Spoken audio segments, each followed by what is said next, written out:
Well, I feel like everyone must think that I have this ridiculously hard life because literally almost every episode of this show, I begin with just like a sigh. It's like everything's nonstop go, go, go miserable until the second I sit down and talk to you. And then I'm just like, I don't, it's not true. It's not the case. You never start a show like with a segue of like, let's appreciate this about life, or like, let's lament or like enjoy the simple thing about what happened today. It's always sigh and then insert blank. Yeah, it's always, what is this, episode 160? I don't know. 168. Let's just start. 178. Let's just, we're still not subsidized. All right, yeah, whatever. Like, still not syndicated. Still not syndicated. All right, yeah, whatever. That's, Coke still won't answer our calls. Yet. We're still here. Yeah. We're still here. Speaking of which, it's not just Pete and I. Oh, hey. The person who's on the show almost more than we are, and I feel like every time we have Emily on the show, Emily's always like, why do you guys keep having me back? Like, I'm not... I know, I'm not sure I'm a movie connoisseur, but I appreciate the invites back, and I'll take it. I'll take a night away from my kids any day. I don't. No, I love them and dearly. I don't even know what it is because like the first episode you came and did was Catch Me If You Can. Yeah, that was really random. And I think it was a combination of we had a bunch of fun doing it. We did. And for a while, it was one of our most successful episodes. And so I think it was a combination of like, having Emily is really fun, but then there was also sort of like a formulaic thing where like an Emily is movie podcast gold. Yeah. Like, Apparently. Get her in there and it'll, yeah. Give the people what they want. It's true. Yeah, absolutely. We're just chasing that high. We're chasing the Catch Me If You Can high. Yeah. I mean, well, so like metrically, you're right. And also sometimes in our comments section, like there are some people who are literally like, oh, this is a great episode because Emily was in it. Is Emily coming back? Could you sub Emily out for both of you? Maybe not quite that far. I don't think the podcast would be very interesting if it was just me. But only because I don't know how often you would find the time to watch movies. Right. I think it would be, it'd be few and far between the episodes. I mean, I do watch a surprising amount of TV considering how busy my life is, but hey, sure. If TV's fine, we can make TV work. We can review Lost. I don't even. Oh, sorry. Oh. See, even there's when my sigh. Even when we're remote, baby, I still got the juice. Still got the juice. So listen, we had plans, and the plans kind of got upheaved a little bit. So it was our annually, as we do, it was our second holiday episode for December.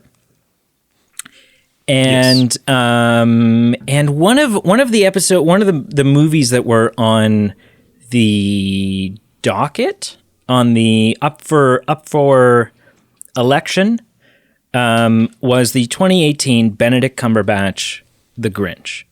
And we talked about this last week. We talked about in our episode last week because we didn't know the winner last week yet. We hadn't tallied things up.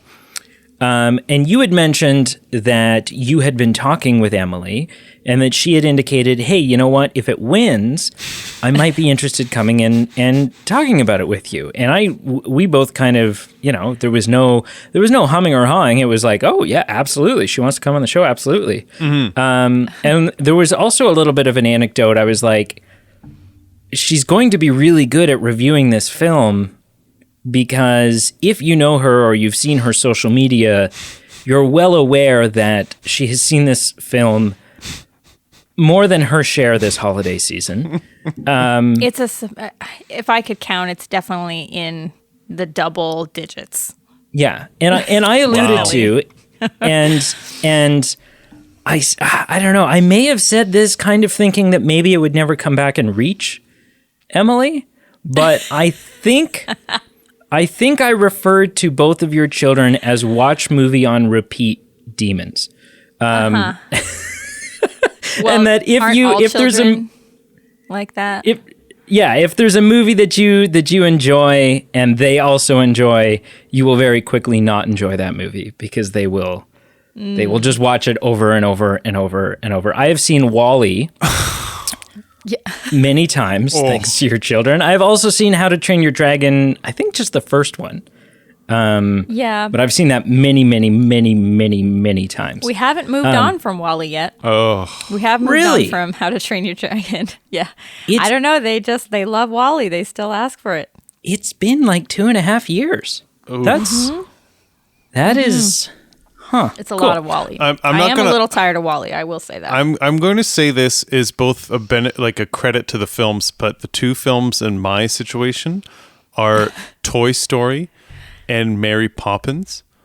And I have to say, even though I've seen them both about 600 times, I still like Mary Poppins. I have a new appreciation for. And I've given it a 9 out of 10 from rewatching it 700 times. And every time I'm still like, okay, yeah, if this is what you want, let's go.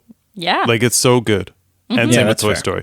I think if it was Wall-E, personally, my distaste for never wanting to watch Wall-E, or insert blank other film, I'm thankful that the interests of mine align with what's on repeat typically right you now. can kind of Yeah. say, oh, here's this movie I love.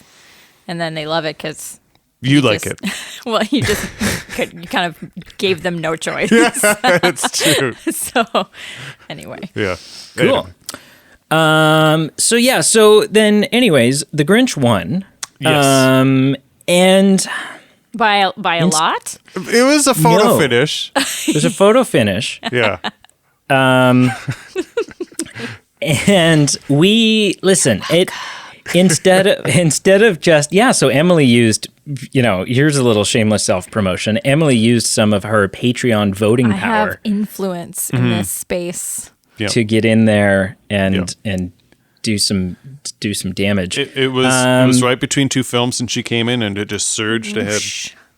Yeah, and but then I don't know where it came up, Pete. I don't know if it was you that said it to me or something that that really what Emily would like to do is come and talk about how this film is actually superior to my all-time favorite Christmas movie, the 2000 Jim Carrey's How the Grinch Stole Christmas. How is that your all-time favorite Chris? Okay, we'll get into this. We'll get into that. But we'll so get anyways, I into it. couldn't pass that up. We haven't had a movie debate since episode 151 where 51, episode 51. 51. Where it was also the three of us. Yes. But Pete and I debated the film Titanic and where it ranks on the greatness of all time films. And so I'm excited to be here representing a wonderful film. I want to say one disclaimer because this is something I've thought about a lot the last 2 days since watching the 2018 Grinch. I am going to do my absolute best to not make direct comparisons as much as I can. Because I don't want, I'm all for new takes and new iterations of things, all for it. And so I don't want any of my arguments to be because it's different, because it's not what's in the one I like. Okay. There will be some instances where I say it's not the same as the one that I like, and I think that, but let's look at both components individually, and this is why I think the way it was done in the other one is better. But I don't want any of my arguments to ever come across as like, oh well, I don't like that they, that's not the way they did it in the other one. because I think that's weak and that's silly and it's I don't like that. I want a lot of my things to be as objective as possible. Some of it's going to be subjective, but there's a couple of things that I think are just basically me saying some what I believe are objective facts. And then ultimately, I just want to say I feel like the stakes are super low. Only because all film is subjective. So at the end of the day, if Emily likes the 2018 one better, I don't care. And I don't think she should care if I like this one better. I think it's just a fun discussion. All film's subjective. No one can tell you that your taste in film is right or wrong.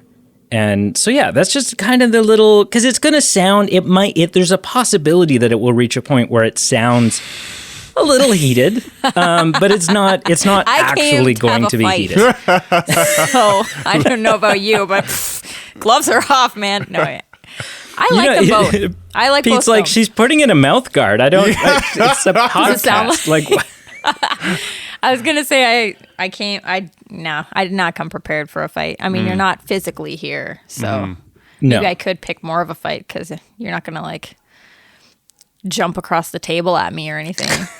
Sure, yeah, but no, it's all in fun and games. I have a bunch of notes here. Only one of my notes is actually an attack of character. Only to the film or to Emily? To Emily's movie taste. Okay. Only in an attempt to when you're like, if you're in court and there's a jury there, you need to make the jury think, oh, okay, well, this person's not of sound mind. So Wow. It's not, it had to be done. It popped into my head. It had to be done. And it's actually something, Pete, that you said we were going to bring up anyway. So it's not even my fault. Oh boy. Well, I mean, so I don't spend hours reading movie blogs, and I'm not you guys. I'm just a normal person. Well, that's okay, because if that's the description of us guys, then Pete isn't one of us guys either. Yeah. Oh, okay. We all just like movies. There's always there's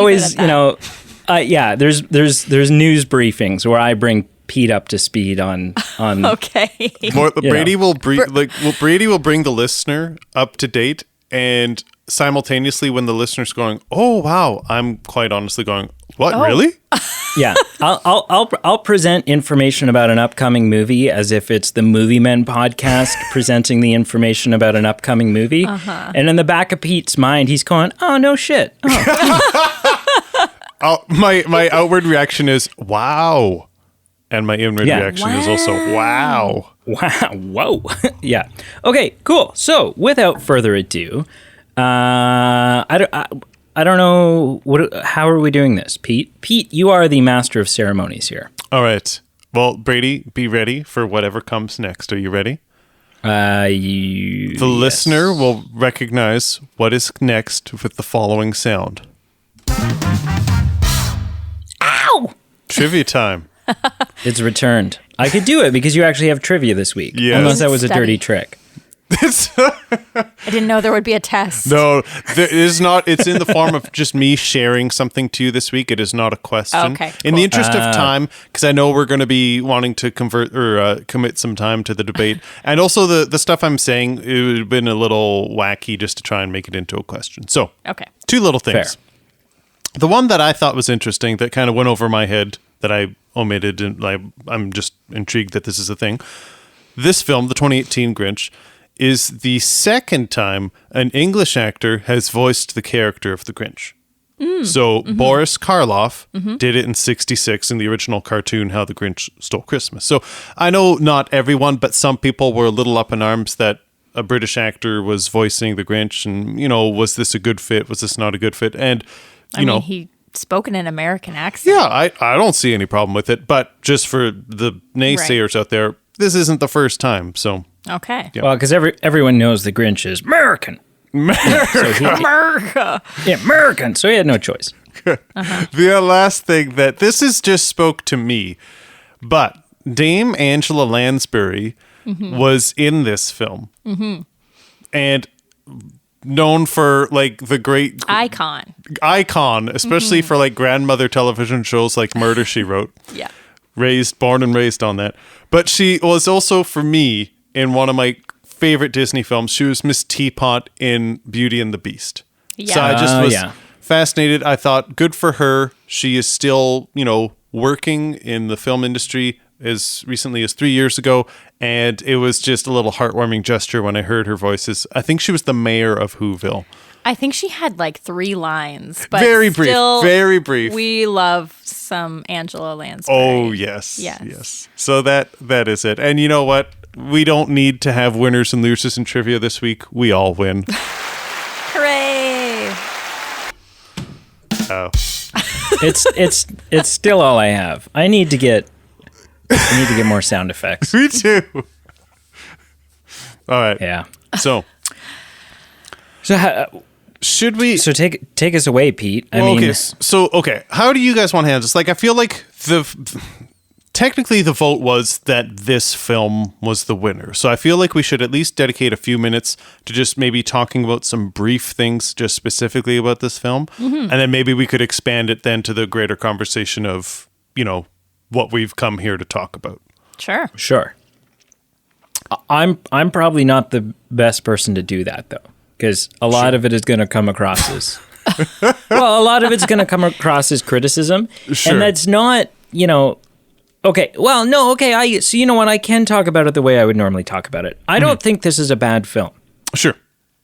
I think this is a good film. I don't think it's a great film. And I think there's some really weird.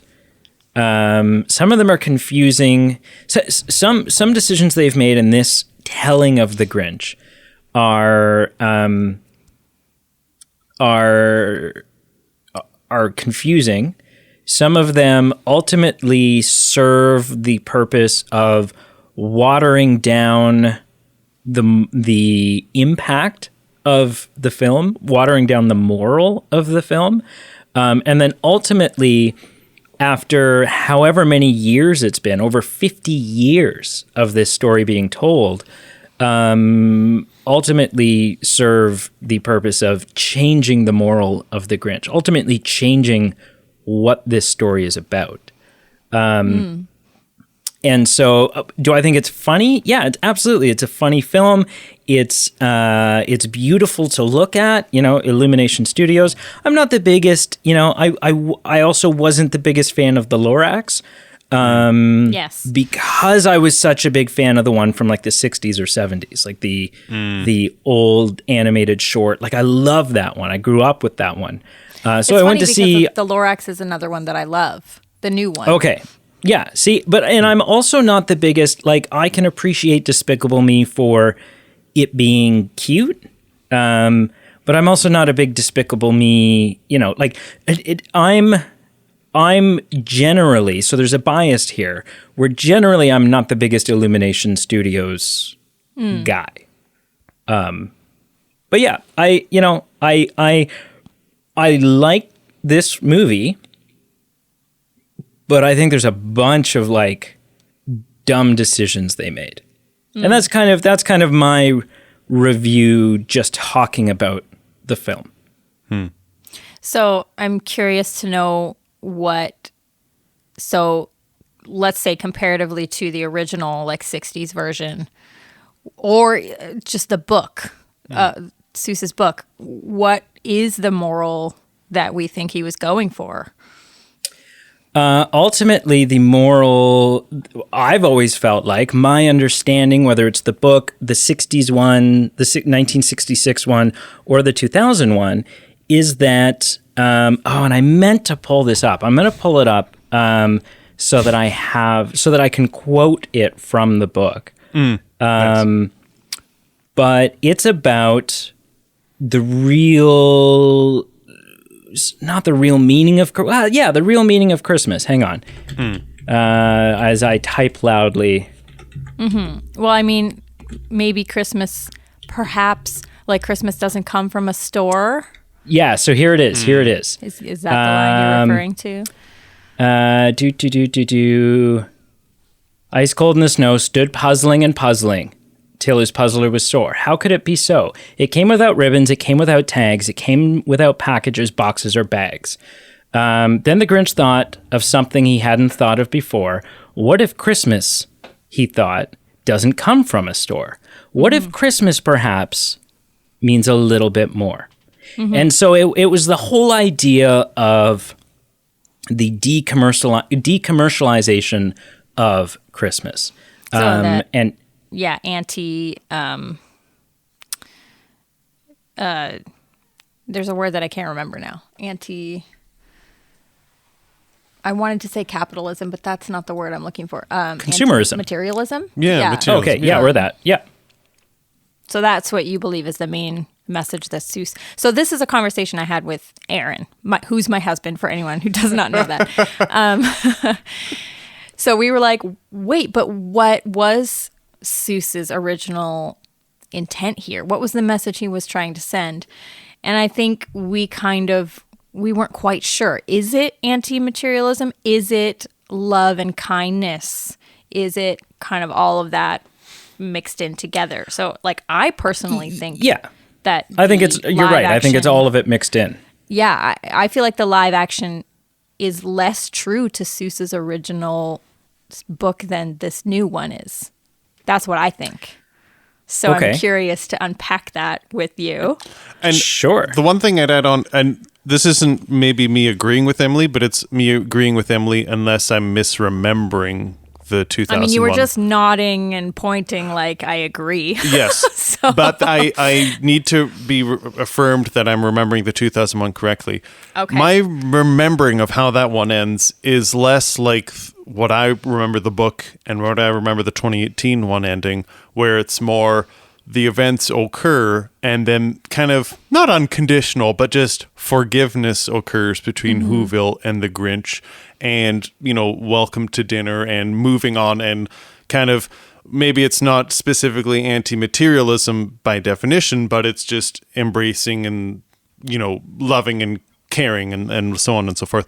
My remembering of the 2000 film was the events occur, and then to somewhat, it's less of let's move on. It's more the Grinch has to like win back Whoville and like win approval, or at least get approval. And like, it seemed a little bit less in line with maybe just the simplicity of togetherness that I remember, at least in the book at the end.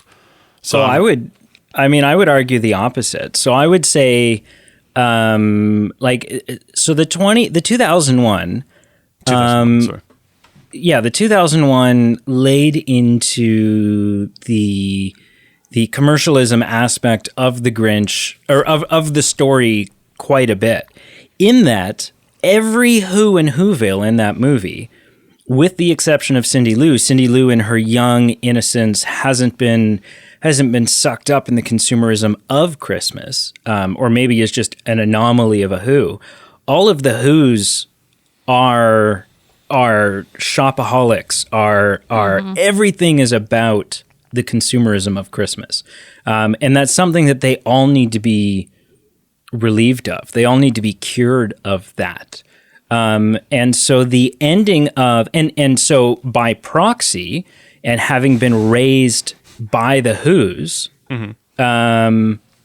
so is the Grinch. That's also the Grinch's understanding. He hates it. He doesn't like it the way that the Who's like it.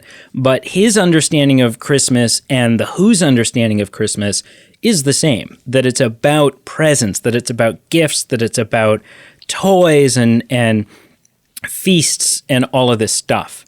Cindy's the only one who's like, you know, hold the phone. That's not the way I see this. Something's missing. Something's wrong. This isn't okay. And so it's Cindy who makes her own parents realize that. And then her parents kind of, when they wake up in the morning and all the presents are gone and all of the Who's are outraged. There's almost like this, like they're down in the town circle, and the mayor, who's kind of like a protagonist in this story, more so than the Grinch, is like, or the antagonist, sorry, more so than the Grinch, he's like, he's rallying the town up against the Grinch because he stole. He says he destroyed. He pulverized Christmas. Mm-hmm. And Cindy's this is dad. Exactly my problem. Yeah. With that movie. But why? So my whole point is that it doesn't make sense for me. So when I read the original book, if we're in this moment, if we're talking about which one is truer to Seuss, which I think was the point you were building on, sure. Then to me, the Who's are people who, yes, love Christmas. I mean, the whole beginning of the book talks about all their gadgets and gizmos and all the noise and everything that they do. But a group of people who are obsessed with stuff would not walk out of their houses on Christmas morning after all of their stuff has been stolen and hold hands and sing. So I just feel they like only the do in the Grinch 2001 version, it doesn't make a lot of sense for me for the Who's to have the same realization about Christmas that the Grinch has minutes before he has it. So it's just we're all learning about the meaning of Christmas. Whereas I feel like the original was more the Who's taught the Grinch what the true meaning of Christmas was. And they just knew it all along. They were just all the stuff's gone, whatever. I mean, we don't really get a lot of insight into the Who's in the original. No. Really not a lot. So all we know is... Cindy's barely a supporting... all their stuff's gone and they sing anyway. It's just okay. So, I mean, but I feel the Who's are not as I don't know, they're not as much of the good guys in the 2001 rendition. Now, I don't think it was I don't think it's terrible or anything. I just feel like it's a point, it's a tick in the box of not quite nailing the message that Seuss was trying to send, which I feel is these Who's they're a community of people that, are together, that will, be together, love each other no matter what, even if all their stuff is gone, right? Even if somebody came and took everything, they're still going to welcome Christmas and they're still going to be together and they're still going to, maybe not be totally happy, but it doesn't affect them. What I will say is I think I agree with Emily's point, but I do also see... It depends what we're arguing. If we're arguing what's truest to the point of what Dr. Seuss is saying, maybe there's some merit in what Brady's saying because we're seeing the fault in the Who's and the Grinch, and the whole point is the faults in consumerism and not caring for each other. Mm-hmm. So maybe there's some merit to that. I would probably align more with, if we're debating what's truest to the original, maybe it's the 18 version because it has more of the Who's kind of illustrating the point to the Grinch. We lost everything. Everything doesn't matter. Right. So I think what's interesting is, and I'm not necessarily going to argue against that. I think what the 2001, it's not 2001. It's the one from 2000, the Jim Carrey one, the Ron Howard one. Y2K. Okay, everything's green. The older one. The live action one, JC version, is that it. I think it makes it. I think it's more of an eye-opening, oh crap, make you think kind of moment because I think you tend to see yourself in the Who's. I think that you probably, as much as when you're watching that film, as much as we would all like to say, oh yeah, we totally resonate with Cindy Lou and we're stuck in this world of consumerism, and if everyone would just pull their heads out of their ass and not expect presents and all this stuff, but that's not who we are. We naturally we fall into this. We get caught up in it. Most of us like stuff. Of course. We like stuff. Yes. We see the bag under the tree that says Lush on it and we go, oh my God. But so I think they both end up with the same moral. They both, as far as as far as them both having a message of it's not about consumerism, it's about love, it's about companionship, and family, and that your friends and your neighbors and everyone, those are your family, and stuff like that. I think they both reach the same point. I think that the Grinch from 2000 adds a couple extra layers, and it has, which to its benefit or to its detriment, it adds a couple layers where all throughout the film, Cindy is not only trying to wear her parents down, she's simultaneously trying to wear the Grinch down, because they have several interactions throughout the film. She finally wears her parents down after everything's taken. They start singing, and then hearing Cindy having, won her parents over and the rest of the town, is what pushes the Grinch over the edge. What I find really interesting about the 2008 one, though, and something that I think is such a confusing detriment, is that moral happens very quickly, and then the film doesn't end with that. It's gone sort of without giving it much further thought. And the big moral, there were two sort of main morals that I kind of looked at Brianna and I was like, is this what the film is like? When the Grinch comes back down and he returns the presents to everyone and he has this monologue, the monologue and the moral of his monologue isn't Christmas isn't about toys, it's about love and friendship and whatever. The morals that I walked away with were hurting other people doesn't change your past. Hurting other people doesn't make you feel better about your past. And also that this sounds like a silly over the top way of saying it, and it is, but like paraphrasing, you're going to be less miserable if you're not alone at Christmas. And like, it seemed like this weird where all the other versions of the Grinch that I know are catered towards the people who are caught up in the wrong idea of Christmas. This one felt like it was catered to people who grew up without a family at Christmas and are hurting from that, or people who didn't have the Christmas that everyone else had and are hurting from that, and showing them that they're just because they were an orphan or just because their family didn't have a whole lot of money, that if they surround themselves with others, they can still be happy.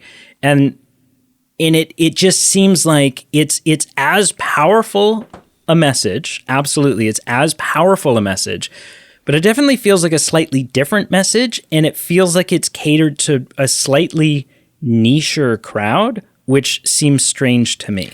Oh, I would argue your very last point you made there. I would disagree. I feel like the 2018 version appeals to a wider audience. And when I say that, I mean, namely children, because there aren't... Oh, okay.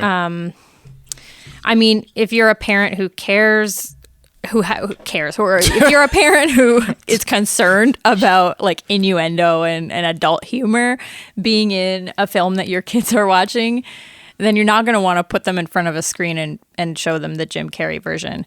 There are several like adult jokes in it, which I don't think is terrible. I think it's hilarious. I enjoy the movie myself, but if there was a movie I wanted to introduce my children to, it's definitely not going to be that one, or a version of The Grinch.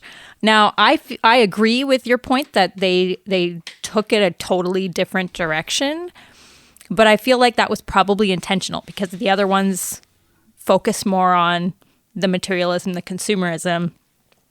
And I do think there are kind of two messages in Seuss's original rendition. Now, I agree also that the consumerist message was diluted a little in this 2018 version. You know, the whole, it's not about the stuff. They really didn't talk about the stuff a lot. They just kind of, it was like a side note. So I'm with you there. I'm not sure whether I consider that a weakness of the film or not, because I really love the direction they took it in. Because I loved that I feel like the Grinch's heart being two sizes too small thing, I think they really just took that and kind of ran with it, because it was like, why is his heart so small? What's going on here? How do we, like, what would make someone's heart get bigger? Well, it would probably be some kindness, some welcoming warmth, which the Who's in the 2000 version do not have. They are terrible. They are not nice people. They were not nice to him they when need he redemption.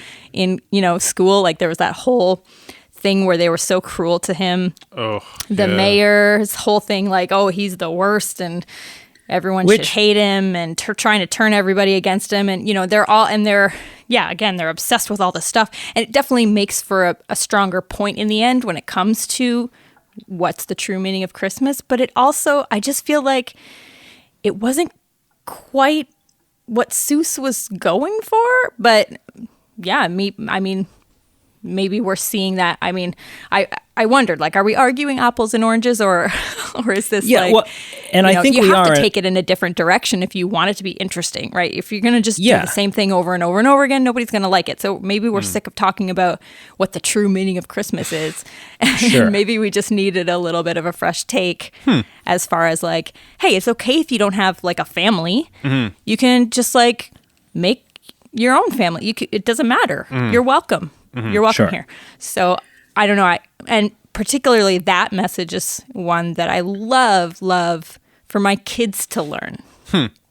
For them to see, to see an outsider and be like, oh, come on in. Like, you're welcome. Sure.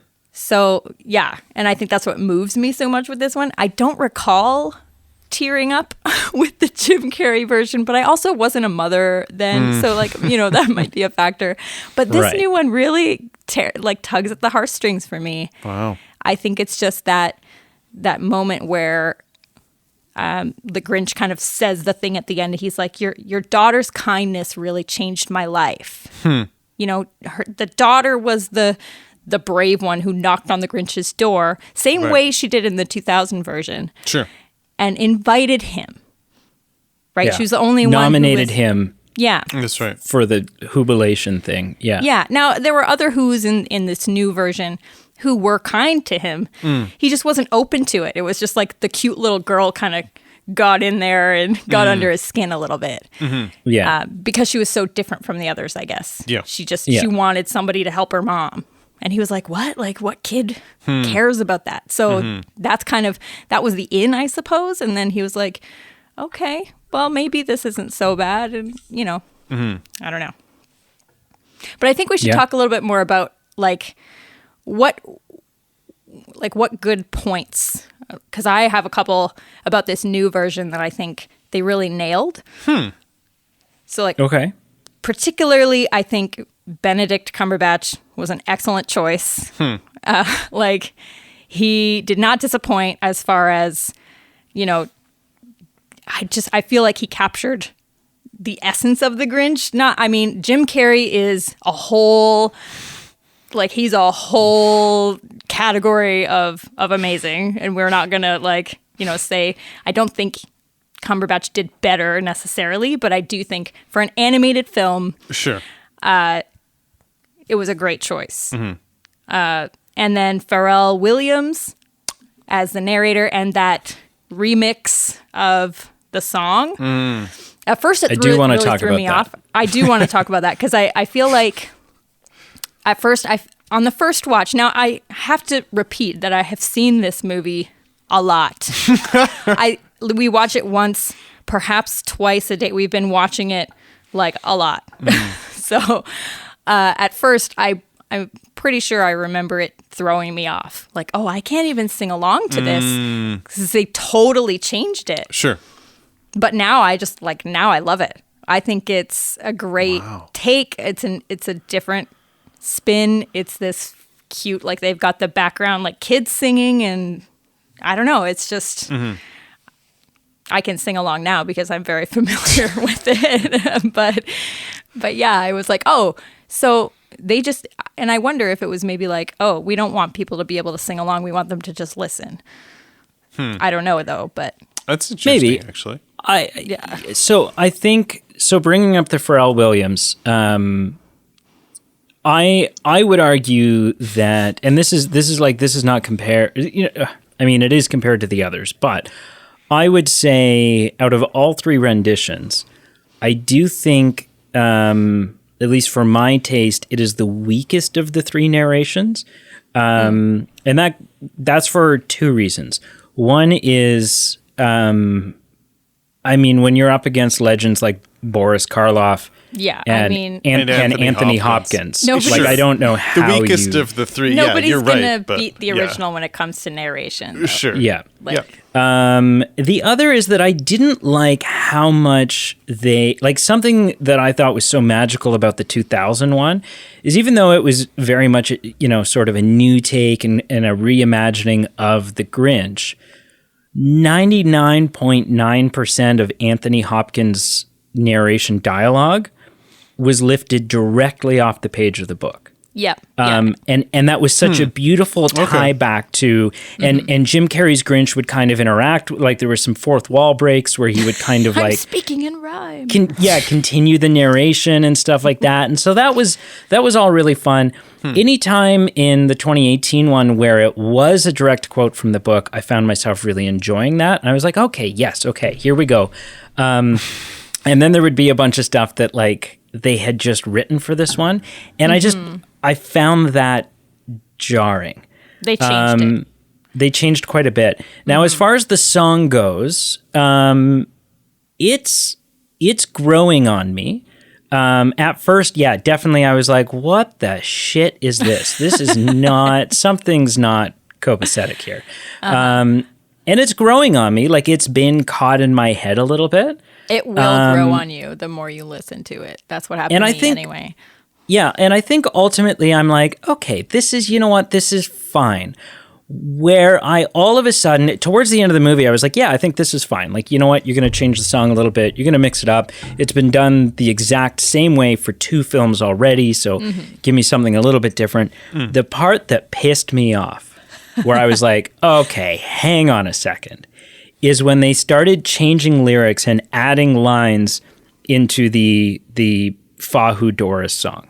When they're and I'm like, okay, that's an unnecessary change. That is something that is so iconic to the Grinch. Is like, it is almost feels like them holding hands and singing that song almost feels like a part of the DNA of the story of the Grinch at this point.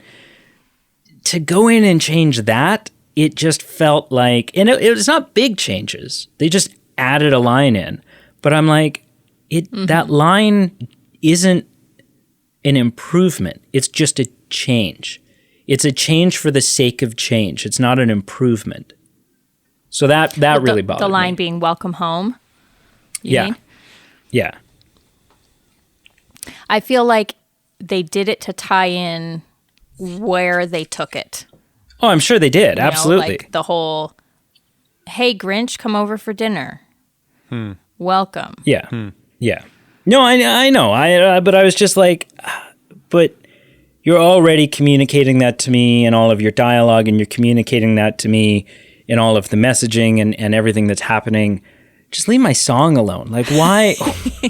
Why throw that in there? But there's several changes that. So one of the changes I've written down here is in the book. It's the Grinch says, year after year, I've put up with this now. And in this one, he says, for 53 years, I've put up with this now. And I'm like, but Jim Carrey once said that. 53 years? Yeah. Are you sure? Have you positive? I just watched. I think it's year after year. No. I don't think so. Oh, okay. I'm going to look this up because now, because I remember not because I'm trying to prove you wrong. I want to make sure I'm not arguing wrong. I'm pretty sure because I remember being like, wait, was that what the book, like, for how old is the Grinch? I remember having that thought, like, how old is he? Yeah. How many years has he put up with this? Maybe I'm thinking of the new one though. So it's possible that I'm wrong, but why for year after year I've put up with it now. Yeah. Or No, maybe he it just said is. for years and years. It's the Grinch said, "Why, for year after year I've put up with it now. I must stop this Christmas from coming. But how?" That's the original, like the book. That's the two. That is an IMDb quote from the 2000 Jim Carrey one. Okay. So yeah, no, Yeah. it is the. And so I was just like, what one? I was like, why change? Like, just what an unnecessary, arbitrary. I don't need an age. I don't like. Why change that? It's not, it's not like all this time we've been like, man, that line's really ambiguous. I wish they would just like actually pin down how old he is. Like, I don't know. Maybe Benedict just like ad-libbed a little. It's the one missing piece we've like, is that how old Benedict is? When I don't know. I'm just No. saying, I feel like we're splitting hairs. Yeah, here. that's pretty. Yeah, okay. Yeah. Oh yeah, no, for sure. I'm just saying, like, these were small things that I was like, why? Something I think was actually pointed out to me by Brienne. I wasn't even going to say anything about this. I was like, oh, whatever. It's cute and it's fun. And I still think ultimately it's harmless, it's cute, and it's fun.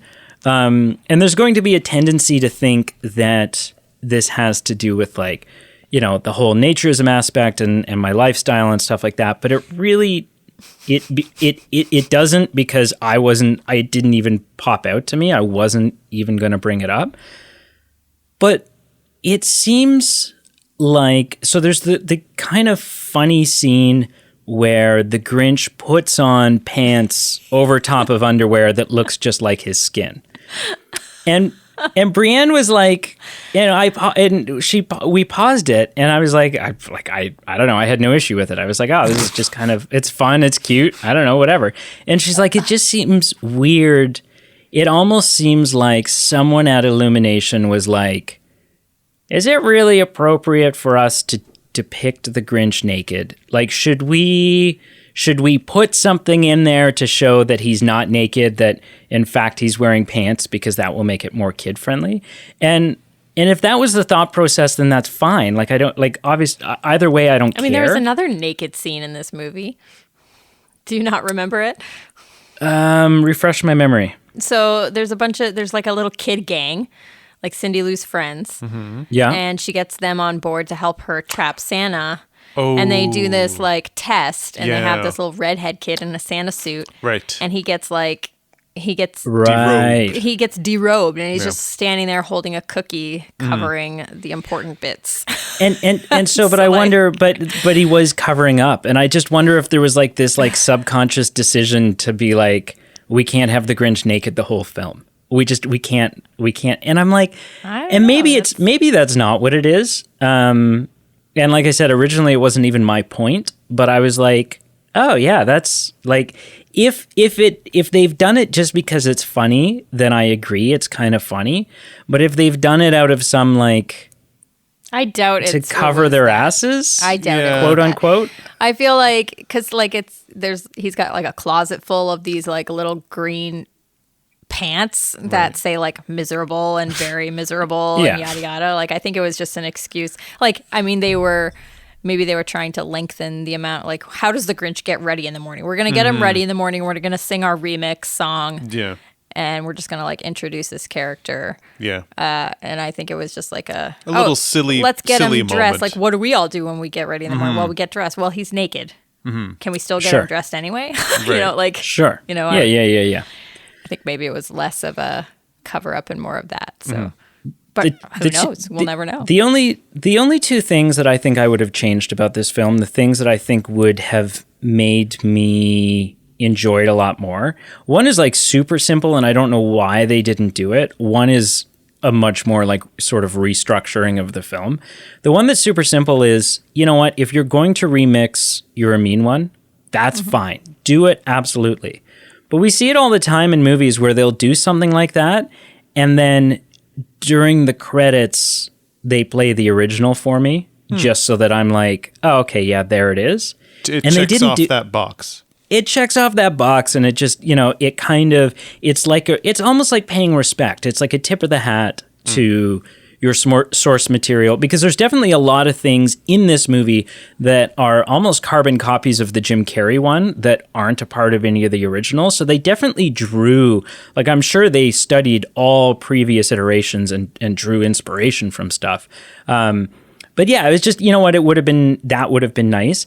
The only other thing, and this is the one that I said is a little bit bigger, is like, there's, you know, obviously they've added stuff just like they do in the Jim Carrey one, because what they're shooting for here is a feature-length film. Mm-hmm. And the Boris Karloff one is certainly not. There's not enough source material in the book to make it a feature-length film. Mm-hmm. They had to like triple it. Yeah. Now the stuff in this one, all of the extra is fun. It's funny. The guy that thinks it's his best friend and mm-hmm. all of this stuff, and them sitting in the, you know, talking about the kids' plan to put maple syrup on the roof, and we'll trap Santa that way. Like, it's all fun, mm-hmm. but it feels like fluff. Mm-hmm. Whereas there's not an extra.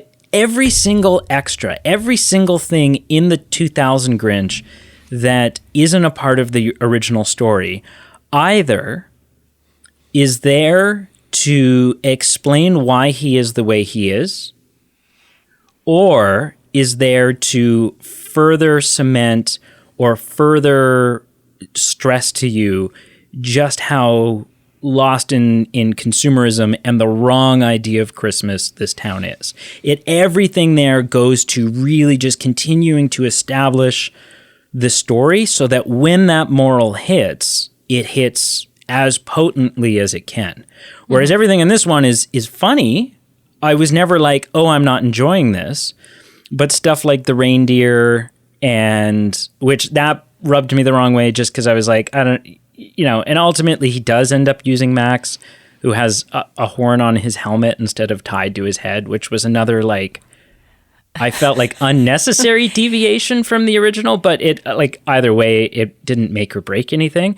But there was just, it felt like fluff. Like, at the end of the day, a lot of it it was filler. It wasn't there to actually benefit the payoff of the film.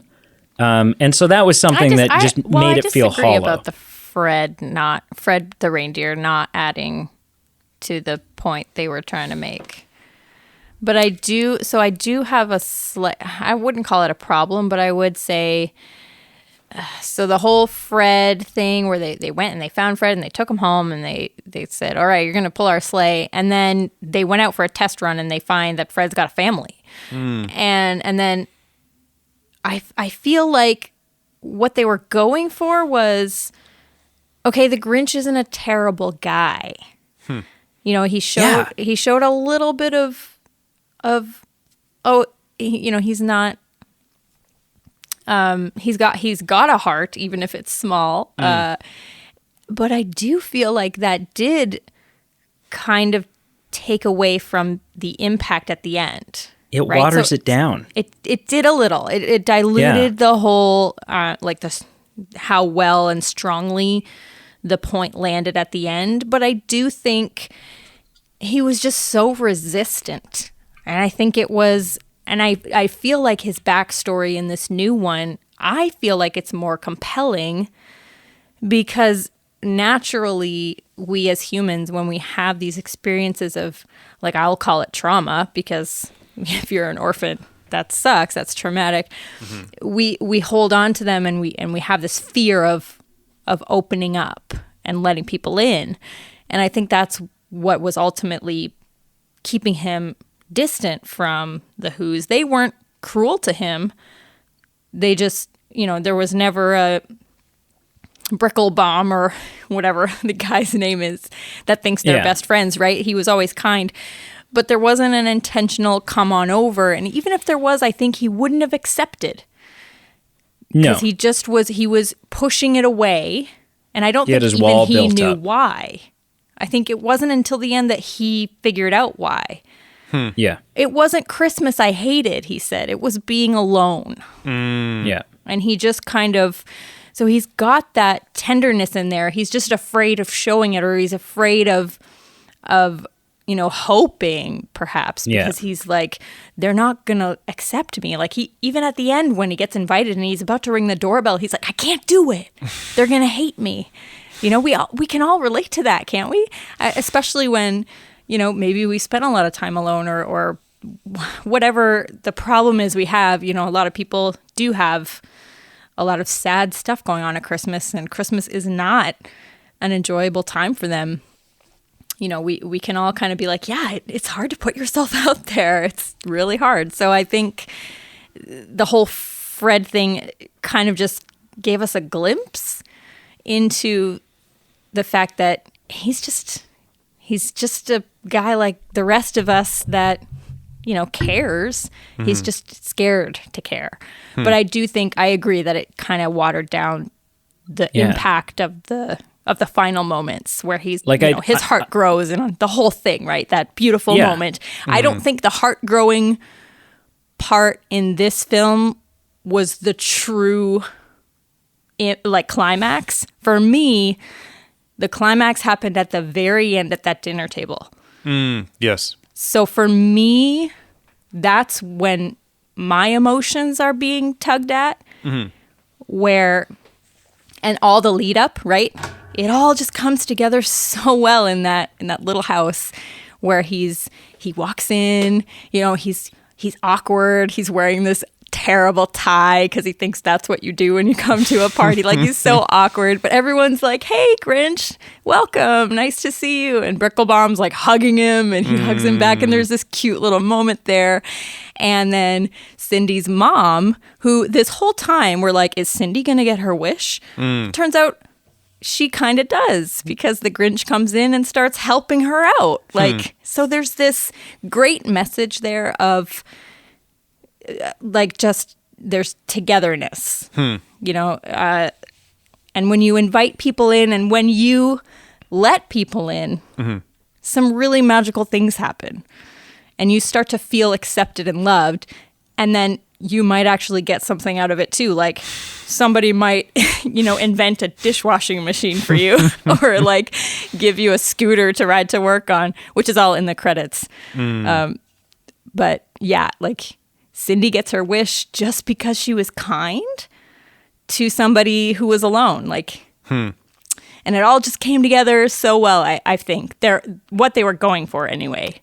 Not not the Grinch's heart and the stuff and all of that. So they took it somewhere else, but I do think they really nailed that. In my opinion. And I think that ultimately just comes down to taste, right? And probably so much of like, for me, when I watch The Grinch, regardless of the version, that moment when his heart grows and his life changes, because he has been so mean and so nasty, and the Grinch, I don't know, the Grinch is a prick, and so like, but this Grinch is kind of, but not, like he's not really. He's just grumpy. Yes. Yeah. The Who's don't really fear him. They don't. No. He's not nasty enough for everyone to be afraid of him.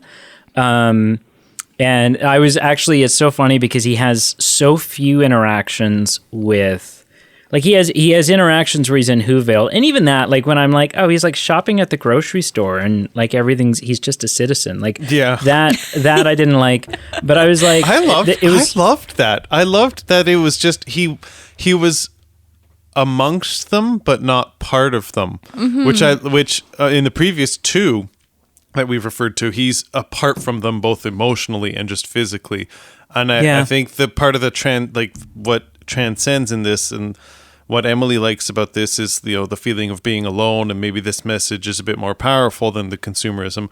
I loved that he was like walking amongst them and purchasing the same pickled herring that they were buying. And that wasn't weird. Like, they didn't look at him and be like, oh, hey, why are you here? Who are you? Why are you green? You don't look like me. And I think that just added to the relatability of like, hey, individual me, I watch this show and I also feel alone. I'm with people all day, but I feel alone. And I I think I liked that. Are you relating to the Benedict Cumberbatch Grinch, Pete? Is that what you're saying? I do have a British accent.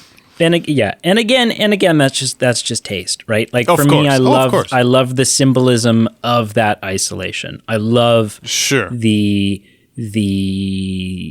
it's and it's apples and oranges.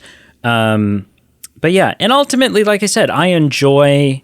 There's no version of the Grinch that I don't enjoy. But there's versions that leave me feeling like I didn't get everything I wanted, and that's this version for me. And so I want to bring this up because I've been sitting on this, and I think this might be the time to bring it up. You both have made points. We've all chatted here.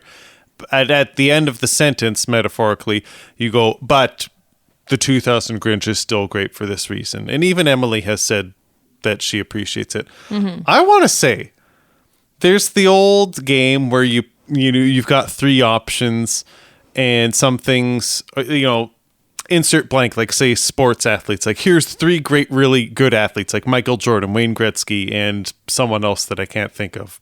But you got three choices, and you got to start one, you got to bench one, and you got to cut one off the team. Okay. Very difficult because it's three great options, and how do you do this? I will say that after watching this 2018 film, and then after watching about 20 minutes of the Jim Carrey one the other day, there has been never an easier situation in my life than me saying, start the 1966 version, obviously. Mm-hmm. Bench the Benedict Cumberbatch version, and cut Light on Fire and urinate on the Jim Carrey version. Wow. Yeah, what...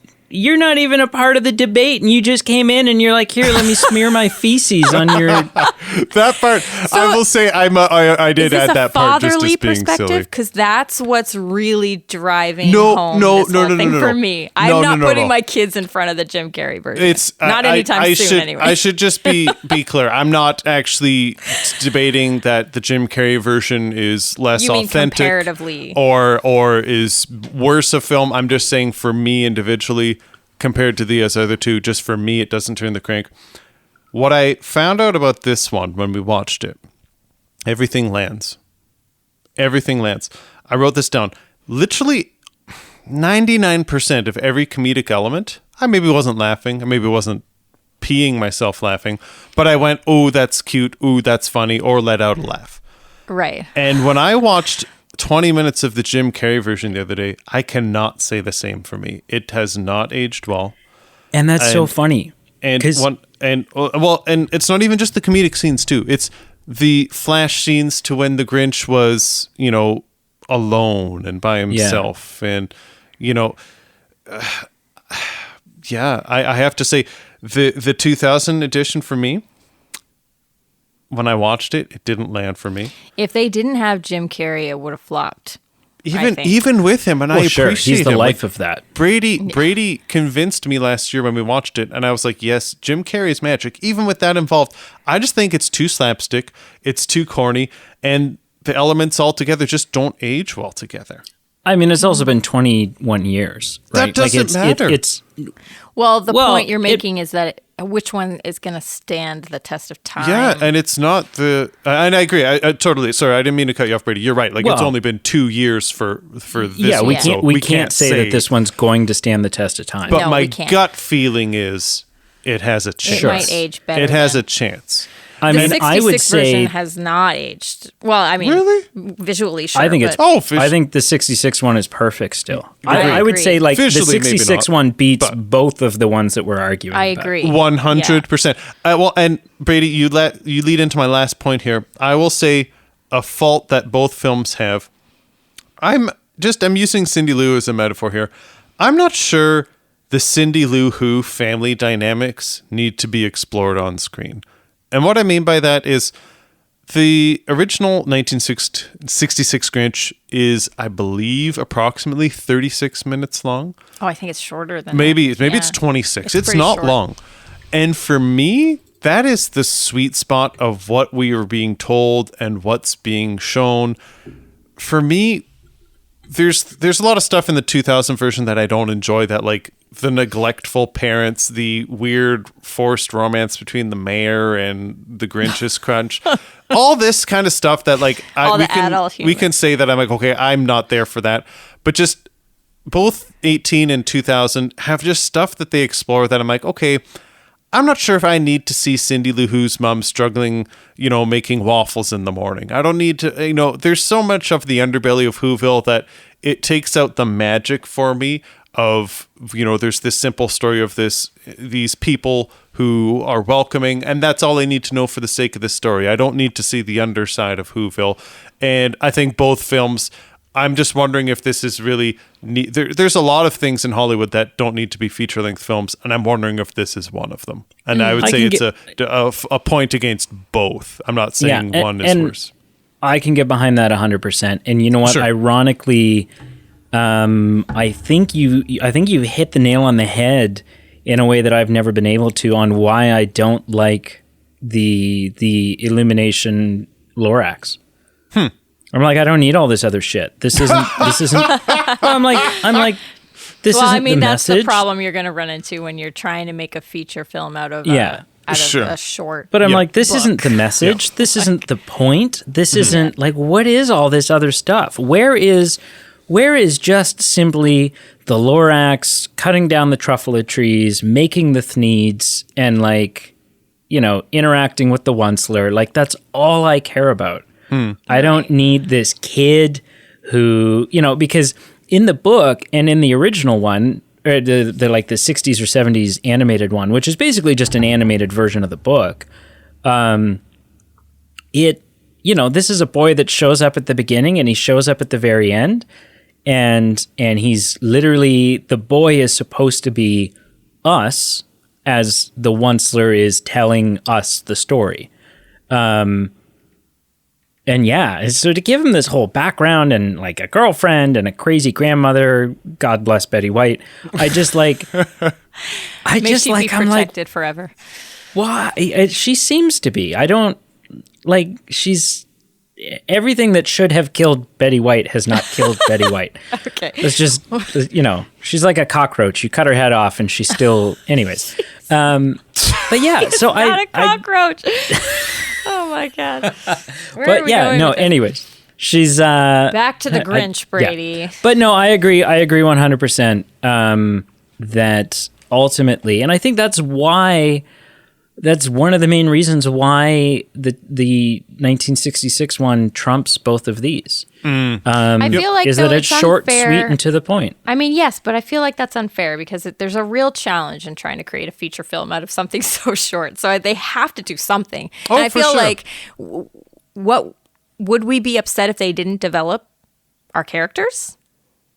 Like, if they didn't develop the character of Cindy Lou, would we be like, well, who, like, I mean, she's just some random girl. Like, it works in the short version. For sure. But, like, in the longer version, when you have your characters, you gotta fill it with something. We've been upset with movies for not developing their characters before. Yeah. So I feel like that might, I mean, what are they going to do if they don't do that? Mm-hmm. Side note, though, the whole maple syrup thing, I've been looking for a place to put this, and I just haven't found one yet. So I'm just going to plop it right in here.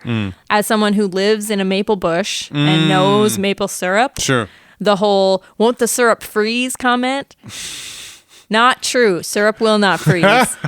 So the whole pouring maple syrup on the roof could actually work. It gets less sticky, pointing that though. out. Yeah. It gets less sticky. Yeah, that's true. It wouldn't gum them up the same way. But anyway. But no, I get what you're saying, Pete. Because in the 1966 one, Cindy Lou she's not even a vehicle of love. She's not the catalyst. She's not the thing that changes the Grinch. No, right. She's just an obstacle. No. She's kind of she's a close call as he's robbing the town. That's it. Mm-hmm. That's all she is. Like, oh, no, crap, I almost got caught. He makes up a lie and then moves on. Pats her on the head and sends her to bed. Gives her some water. Yeah. Yeah. So, I mean, I love that in this one, he gets back to the sleigh and he's like, that really kind of shattered my universe, but just not enough yet. Not enough yet. One little Who girl is just an anomaly to him. It's just that's the strangest little Who girl, he said. Yeah. But when the whole town sings anyway, when all their stuff is gone, that's when he goes, all right, something's and then when Fred comes back. And so that was the part, right, where we're giving him back to his family, and that was a cute little tender moment. Yes, it diluted the final kind of point, but that paid off though, because when he comes back and he helped, like, it was just so sweet. Like, there's so many just pure sweet moments in this film that I am more than proud to show to my kids and have my kids take away that message. Sure. Of like, when someone shows you kindness, you can show them even Cindy's little comments about, like, if something matters to you guys, that means it matters to me. And one of the kids is like, that's beautiful. And I'm like, I know it is. It's like, maybe I'm just a ball of emotion. I don't know. But this movie is just so sweet to me. And I think it just really, it found its niche as far as the message it was going for, and it was certainly appealing to a wider audience, in my opinion.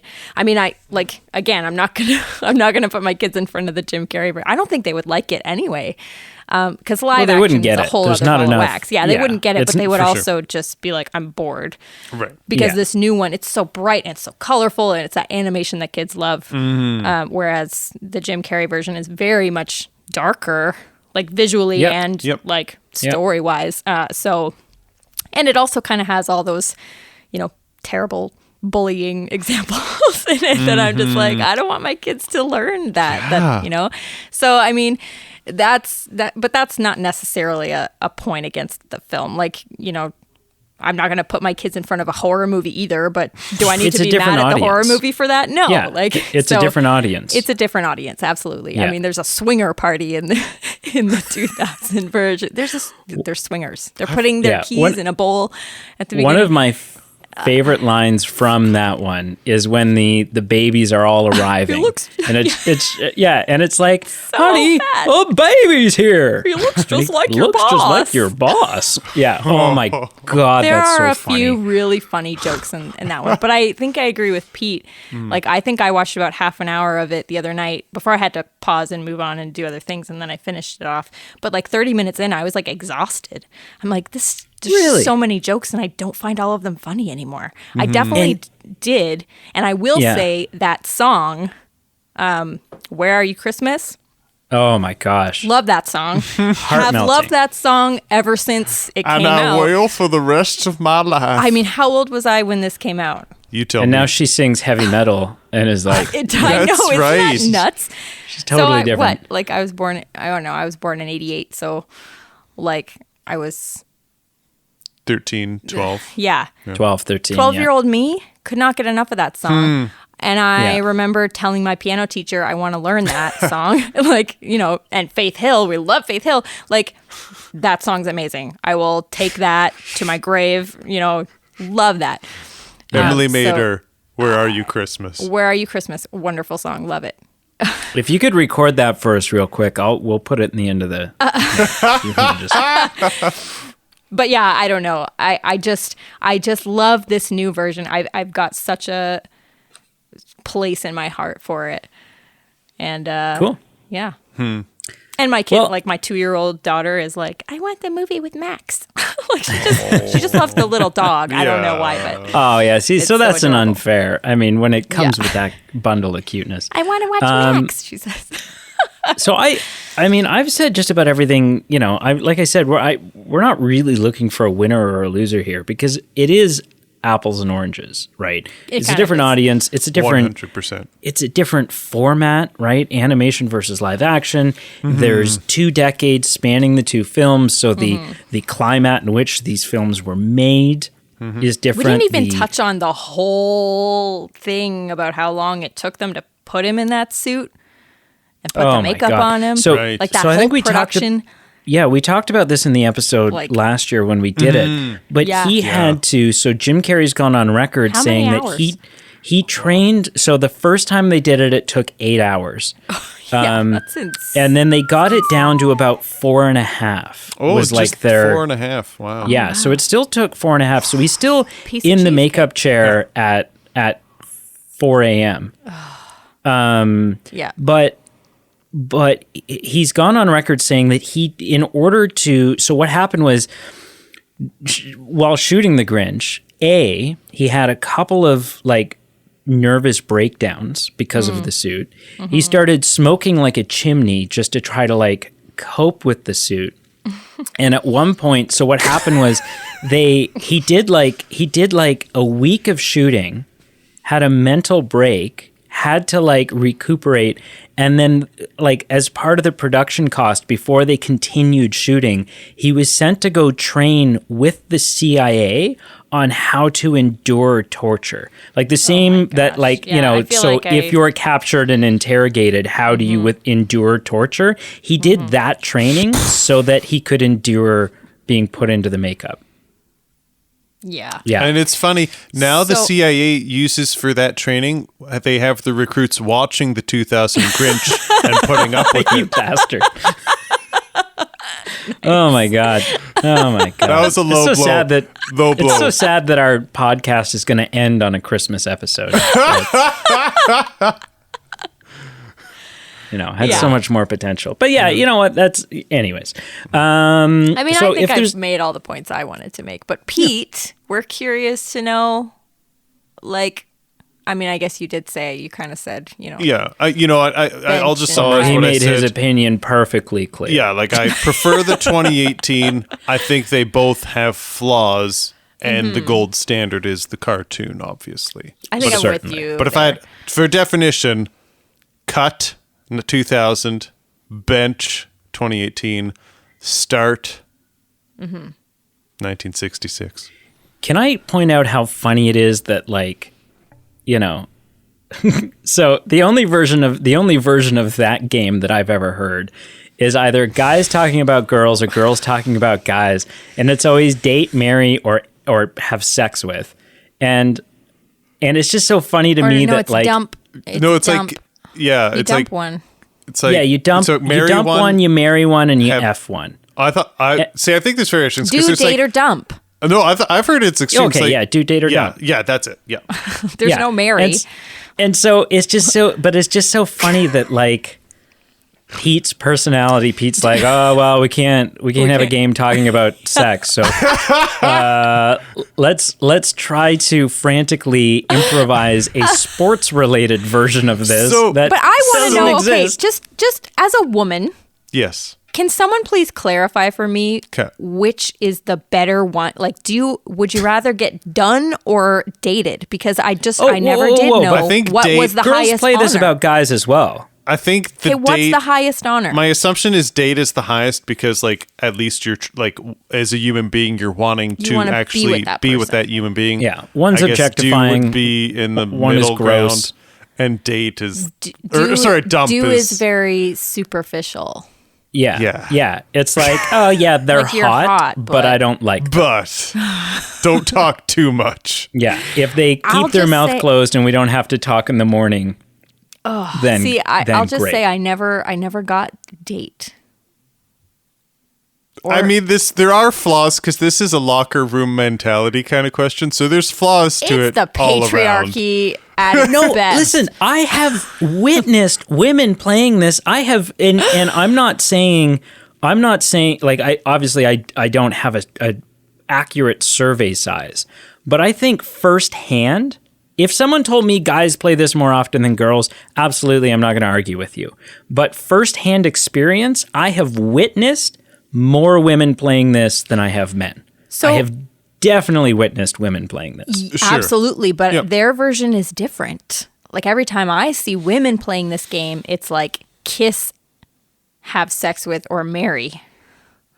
How is that much better? I don't know, but nobody gets At dumped. least- I guess. At least in the guy Like- version, the guy's like, okay, look, 4 is a bit of a crowd. One of you has to go. Whereas The girl's like, okay, so I mean, I'm I don't at know. the buffet and I just need to decide. I think I just have some like resentment from my teenage years of never getting chosen as the one to date. So No, that's you always, just- yeah, all right. In my defense, I will say there was like this wasn't you're right, Brady. The way I usually do camouflage things in my personality of avoiding risque topics, but literally this was a tweet that I saw today that compared 3 athletes, and it was you got to start, bench, and cut. 3 Blue Jays, if I'm being completely accurate to show I'm not making this up. Transparent. Cool. Okay. All right, Pete, because we've heard from you the least, Sure. on a scale of 0 to 10, Okay. we're not gonna. We've already done the you know. We're transitioning back into the review of the 2018 one. Yes. On a scale of 0 to 10, Okay. where would you rank the 2018? I guess it's just called the Grinch, Yeah. right? Grinch, They yeah. chopped. Yeah. Okay. The Grinch. Okay. This is a bit of a complicated answer because there's the scale of 0 to 10, which I gave it a 6 out of 10. So respectable. 6 out of 10. Okay. Lower than I thought. Okay. Yeah. There's my usual, how much effort do I want to put into this? It came the second highest tier. So I would pay premium access. You know, if this was released on Disney Plus, I would pay the extra $30 to see it.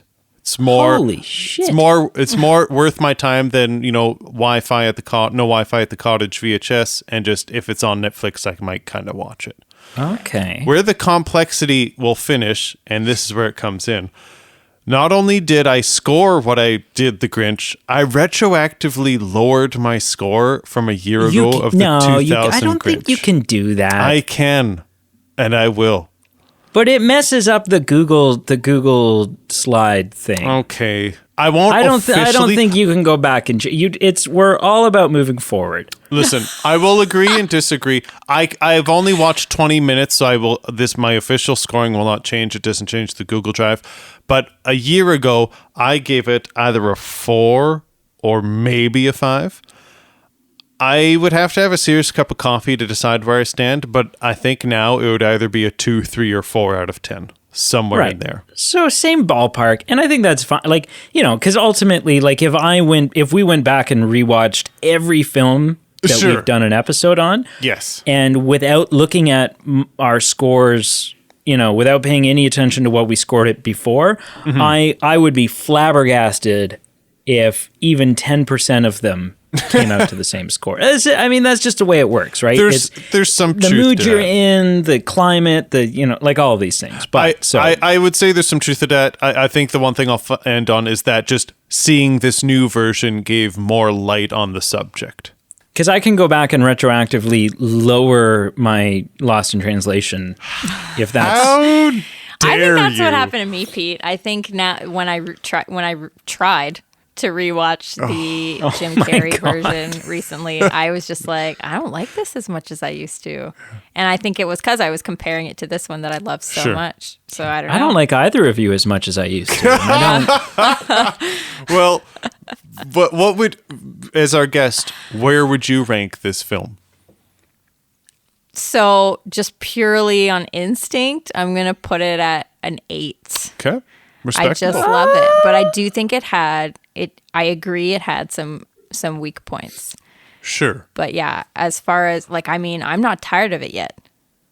So there's something to be said for that. I mean, as parents, we'll do pretty much anything to distract our kids. So Sure. it's just a bonus that I enjoy this film as much as they do. Yep. I mean, I'll put Coco Melon on, but I won't love it. I mean, I'll be screaming internally the whole time. So when they say, let's watch The Grinch, I'm like, yeah, let's watch The Grinch. I'm okay with having that on in the background. So If we are students of continuity, at least at 21 years after the 2018 version was released, we should see if it aged as well. okay, Just saying. deal. Yeah. I'll come back on the show. Good sir, what do you give this film out of 10? it might surprise you. Okay. It might. I give it a 5.5. Okay. Okay. Because, like I said, I don't think it. So the way my brain and my scale works is like 5 would be just neutral. 5 is like I don't have an opinion. It's not good. It's not bad. It's just like it might as well not even exist. It's just there. Like I don't know. And I don't think if it weren't a Grinch film, if it weren't marketed, if it didn't have the Grinch skin on it, I think it would score much higher than 5.5. I just think it's like, it's not Grinchy enough for you. It's not Grinchy enough, and I think there's been other examples of this, like the female Ghostbusters. If it weren't a Ghostbusters movie, I think I would enjoy it a lot more. But it just feels like, to me, and having grown up and having that level of fandom, I'm like, it just feels like such a it's such a departure and such a it's just not, it doesn't feel worthy of the Ghostbusters title the way that the new one does. With passing it on, which goes to show that it's not even about the original cast or an all male cast at all, because the new one mostly focuses around these kids, half of which my favorite character from the new one is Phoebe. It just wasn't good as a Ghostbusters film. So I think that's how I feel about this one. I think it's a good movie, but for my money, it's a bad Grinch movie. And yeah, that's kind of where it is. So I would definitely recommend it to someone. Sure. I would say, hey, you should, if you haven't seen it, watch it. But I would certainly say, like, but maybe rent it. Like, maybe don't go out and get a 4K Blu-ray for your first viewing, because you might, if you have strong ties to these previous versions, you may take issue with some of this. It may not, there may be things in it where you're like, oh, I don't like the changes, right? So I would say, take a tour of the house before buying it, type of thing. What's that? I love that he drinks espresso. Because he needs that. I will say it is interesting in typical Brady movie men fashion that our two episodes that are Christmas related, holiday related for the year. 2 out of 50 episodes. Last week we find a way to bring up Hacksaw Ridge, and in context it did make sense. And this week, Ghostbusters. It totally made sense. No, it did. It did. I'm just saying, it's the most Brady thing you have to admit. And Ghostbusters was a very recent episode. I know. For us, so it's still on the brain. The Lorax made sense, but Ghostbusters is a bit of a stretch, Brady. No, I was just trying to. Whatever. I know. Your point. We joke because we like. Yeah. Or we date. Or not dump. Well. Last week you told me you would give me a big juicy kiss, and I can't remember what if you got me the Turbo Man doll from Walmart. The Turbo Man. Yeah. What? See? Oh, okay. So that's still heftily on your mind. You're like, you are well aware of the criteria in which you're planting one on me. Omicron variant and all, you are like, it is worth the risk. I've waited 25 years. What? For the since the movie came doll. out? For the doll. Oh, to kiss me? I was like, no, for the doll. You were eyeing me up when I was 3? That's Listen, weird. I was 3 at the time too, so. Yeah, you weren't, but that's cute. All right, so Emily, what did you watch this week? A lot of The Grinch, honestly. Okay, let me try and think. I watch so much like kid stuff. Movie-wise, not a lot. I think. Okay. This week, let's see. No, it was just a lot of TV. I don't think I watched a movie other than The Grinch. That's fair. That's cool. That's okay. Cool. Pete, what films have you taken in it? I watched 2, which is a big week for me. Like that is big. Yeah. That is big, yeah. I rewatched the 2011 Brad Pitt film Moneyball. Mm-hmm. And I'm sorry. Listen, it's a pretty good film. You know, I give it a 7 out of 10. It's not perfect by any means. Brad Pitt is a little corny. I like other performances better, but it still tugs at my heart of how can you not be romantic about baseball unless you're like Brady or maybe Emily who don't like baseball, and then you can't be romantic about baseball. Yeah. Which is fair. I could write you a book on ways that I cannot be romantic about baseball. I think I've seen Moneyball once, maybe, and I don't remember the plot at all. So. Chris Pratt sighting. Oh, chubby Chris Pratt? Chubby, yeah, fat Not Chris Pratt. chubby, but not ripped. No. Okay. Not, yeah. He's nobody's Star-Lord, that's for sure. The other film I watched this week, the timeless classic, The Holiday. Yes. Ugh. You know what? I watched it on my scale. It was a bit harder. I gave it a 6 out of 10, but it's it's a heartfelt 6 out of 10. I will still watch it next year. I still enjoyed it this year, and the reason I gave it a 6, there's some corny parts, like when Jude Law says to Cameron Diaz, you know, if you can take me for just as I am, and I paused the TV and I said, Cass, take him as he is. He's mid-2000s Jude Law, so he's the women's eye candy. He's a single dad. He's a publisher by trade, a widower. He reads cooking books. He reads cooking books for fun. He cries. He has a cow. Like, what about him is take me as I am? It's like the writers were like, let's put every trope about perfect man, and he still has the gall to say, take me as I am. Yeah, but anyway. he has a third nipple, and I think that can't. That's not true. He has a shirtless scene.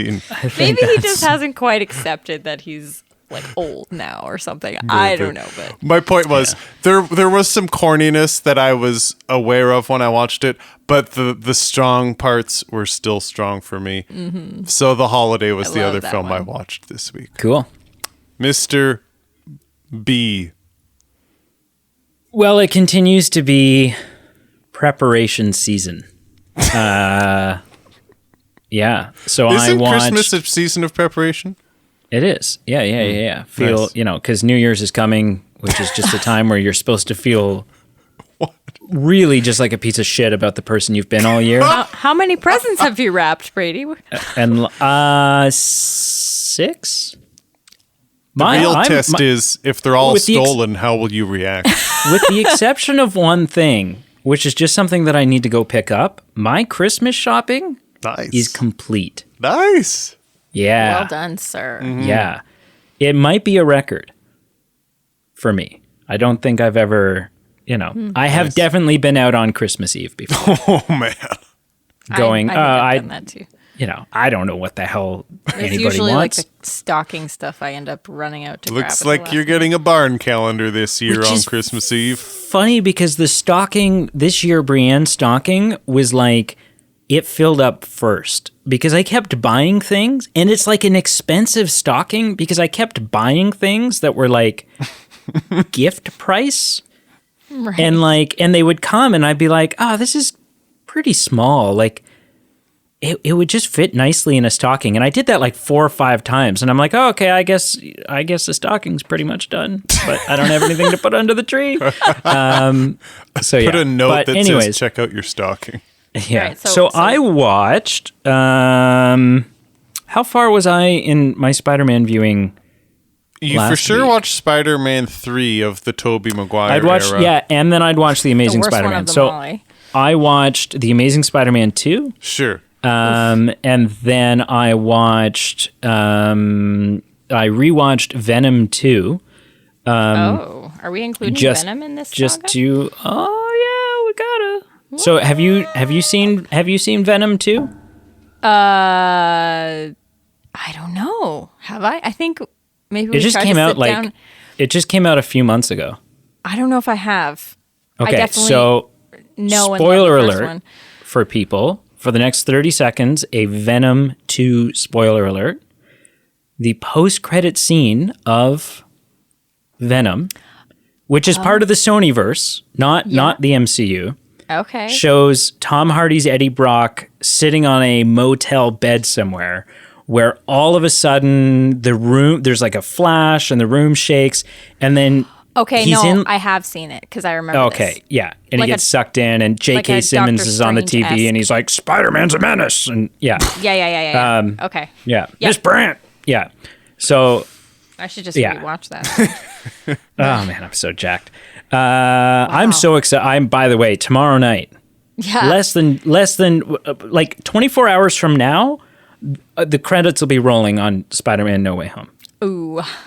48 hours from now, I will be gearing up to arrive at the theater for my second showing. You've bought 2 tickets already. It's a bit of a flex. Well, when you're in an area like I'm in, if you can get your hands on 2 sets of tickets, you don't know. You don't know what's going to happen, who you're going to see it with, when you're going to see it. And I wanted to be like, A, I'm going to want to see it twice, and B, I'm going to want to have it in my brain really well, because it'll be a couple of days between seeing it and sitting down to talk about it with Pete. And so I was like, I really want to just, Man, I'll be lucky if I get to see it once. and then I'll be like, oh my God. And then the Babysitter. moment I'll be like, and then the moment when Batman showed up and like, holy F-bombs and like, and then the Ghostbusters come through. But And then Hacksaw Ridge. yeah. And then Mel Gibson. Andrew Garfield was in it, but not the Spider-Man. It was his Desmond Doss character from Hacksaw Ridge. He was saving lives. Marvel threw everyone the ultimate middle finger. They're like, yeah. There was a really funny meme. So in Spider-Man, in the first Tobey Maguire Spider-Man movie, where he's looking to get paid for his wrestling gig, and he's like, the guy's only going to give him $100 because he's like, the ad said $3,000 for 3 minutes and you pinned him in 2. For that, I give you $100 and you're lucky to get that. And he's like, but I need this money for this car. And the guy's like, I missed the part where that's my problem. And so then Toby puts his web between his legs and he walks down the hallway. And then there's sort of a fun symmetry moment where then the guy gets robbed and Toby steps out of the way so the guy can get in the elevator. And the guy that denied him the money earlier was like, you let him get away with my money. Like, what the hell, man? And Toby says, I'm sorry, I missed the part where that was my problem. So when the second trailer came out for Spider-Man: No Way Home, there was this hilarious meme that went around on the internet, literally that afternoon, where it was the fans saying, "What the hell, Marvel? Why wasn't Toby and Andrew in the trailer?" And Marvel replies by saying, "I'm sorry, I missed the part where that was my problem." And it was like, it's a great meme. What not my prediction, but what I want going into this film is if Toby and Andrew are in it. If we have 3 Spider-Men on the screen, I need a moment where Andrew Garfield and Tom Holland look at Tobey Maguire dead in the eyes and say, that shit's just coming out of your wrist? Like, you don't, like, what? Your body's making that? That's gross. Because that would be the ultimate confusion. They'd be like, yeah, they're like, ew, you don't have shooters. Like, you're just squirting that out of your wrist. That's gross. Yeah. But that's it. And then I watched more Friends. I am, spoiler for Friends, I am at the end of season 8. And Rachel is ready to pop. That baby is coming. She's a week overdue. And she is ready to have that baby. She's so miserable. And she's so miserable. And she's done. She is so fed up with Ross. She is so fed up with Ross. She's like, she's taken that old trope of like, shut up. You did this to me. Yeah. Haven't you done enough? Yeah, absolutely.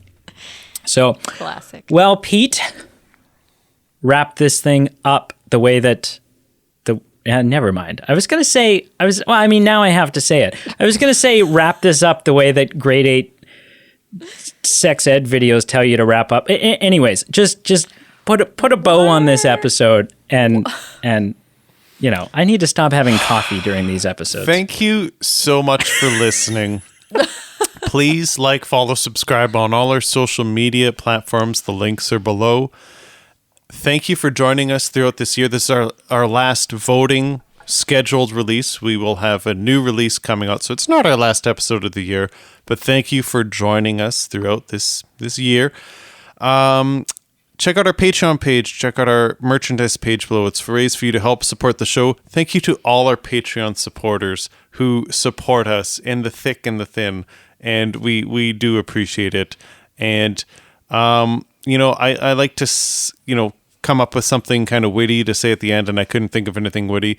So the only thing that I will say is check out the Catch Me If You Can episode, because it's 2 listens away from being a really cool round number, and the type A personality of me really wants to get there. So I want that episode to get a second wind. And it's very Christmas. There's a scene in it that takes place at Christmas. And Merry Christmas! Yeah. And it is Leonardo DiCaprio, and, great. That's fair. That's fair. I Yes, can't thank you remember so the much whole line. for all of your support all year. And stick around, because our last episode for this year is our Spider-Man No Way Home review. And then our first episode of 2022 is going to be our Matrix Resurrections review. So there's a whole bunch of goodness coming. Mm-hmm. Oh my goodness, girl. So yeah, it's been a blast. Which actually, fun note, Pete, because you were talking about it being a nice round number and stuff like that. So this is episode 167, and it's a shame that it wasn't 166 and that our Spider-Man No Way Home review wasn't 167. Only because our Spider-Man Far From Home review was episode 7. Of our podcast. I was going to say, yeah. It's been a long time coming. Yeah. And once the Batman happens, that's going to be crazy for us, because episode 1 was simply us just talking about Robert Pattinson being announced as Batman. There's nowhere to go from there. There's nowhere to go. Although Emily will be happy to know that on the docket is working through the Mission Impossible movies. Yes. Are you a fan? Well, I mean, I don't know if I'd call myself a big fan, but I do find it funny how much Brady hates Tom Cruise. Oh, I look forward to it. So I'm very excited about having him watch. I don't know how many Mission Impossibles there have been. Maybe we'll make it a game. Like every time Tom Cruise is shirtless, he'll out. take a shot or something. Aren't we on number 8? I think it's... I don't know. It's a lot. Maybe that'll be that drinking episode that you keep nagging me about, Pete. I just said, every time Tom Cruise is shirtless, you take a shot. Yeah. Yeah. That's not good. Every time there's an unnecessary shirtless volleyball scene in a Tom Cruise movie. There we go. Yeah, all right. There'll be a lot. Thank you so much. Thank you, Emily, for joining us. It was a lot of fun. And until next time. Until next time, Emily, say something witty. Oh, you always do this to me. I have nothing. And you still never prepare. Well, I mean, I got nothing. I'm sorry.